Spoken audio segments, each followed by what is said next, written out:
ناظرین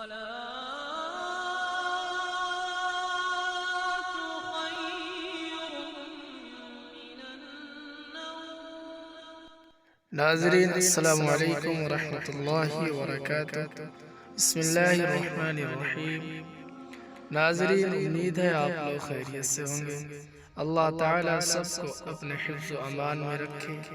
ناظرین، آج کا وظیفہ ان لوگوں کے لیے ہے جن کی شادی میں رکاوٹ یا بندش ہو، یا رشتے لگتے ہوں پھر ٹوٹ جاتے ہوں۔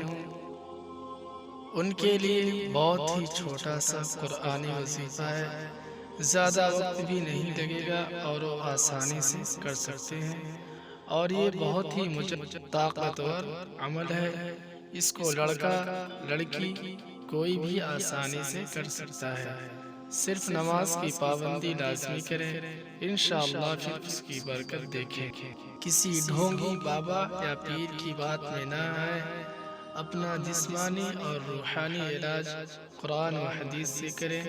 اللہ کی ذات پر کامل یقین رکھیں، کیونکہ مشکل کشا اور حاجت روا وہی ہے۔ ناظرین، عمل کی طرف چلنے سے پہلے آپ کو یاد دلا دوں، اگر چینل پہ نئے ہیں تو چینل کو سبسکرائب کر لیں تاکہ اسی طرح کی اسلامی دعا آپ کو ملتی رہے۔ ویڈیو کو لائک شیئر ضرور کریں۔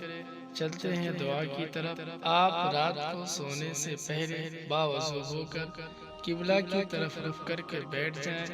پہلے 11 مرتبہ درود شریف پڑھیں، پھر ایک مرتبہ صرف یہ دعا پڑھیں: اعوذ باللہ من الشیطان الرجیم، بسم اللہ الرحمن الرحیم، ومن يتق الله يجعل له مخرجا ويرزقه من حيث لا يحتسب ومن يتوكل على الله فهو حسبه۔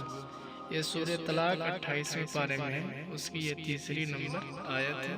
اس کو آپ نے ایک مرتبہ پڑھنا ہے، پھر درود شریف 11 مرتبہ پڑھیں، یعنی اول میں بھی آپ کو 11 مرتبہ درود شریف پڑھنا ہے، پھر یہ دعا پڑھنا۔ یہ سورہ طلاق کی آیت نمبر 3 ہے اور یہ 28ویں پارے کے اندر ہے۔ پھر اس کے بعد درود شریف آخر میں 11 مرتبہ پڑھنے کے بعد آپ اللہ تعالیٰ سے دعا کریں۔ اس وقت تک دعا کریں جب تک دل کو اطمینان نہ ہو جائے، تب تک دعا کریں، اور یہ عمل 3 دن یا 7 دن یا 21 دن تک کریں۔ اللہ کی ذات سے امید رکھیں، انشاءاللہ اچھے اور نیک رشتے مل جائیں گے۔ عمل آپ نے بیچ میں نہیں چھوڑنا ہے، مسلسل کرتے رہنا ہے۔ اللہ تعالیٰ سے رو کر گڑ گڑا کر دعا مانگیں، انشاءاللہ آپ کو ضرور کامیابی ملے گی۔ پیارے دوستو، اگر آپ نے ابھی تک ہمارے چینل کو سبسکرائب نہیں کیا ہے تو کر لیں تاکہ ہماری ہر نئی آنے والی ویڈیو آپ کو ملتی رہے۔ ہماری ویڈیو کو لائک شیئر ضرور کریں۔ جزاک اللہ، السلام علیکم۔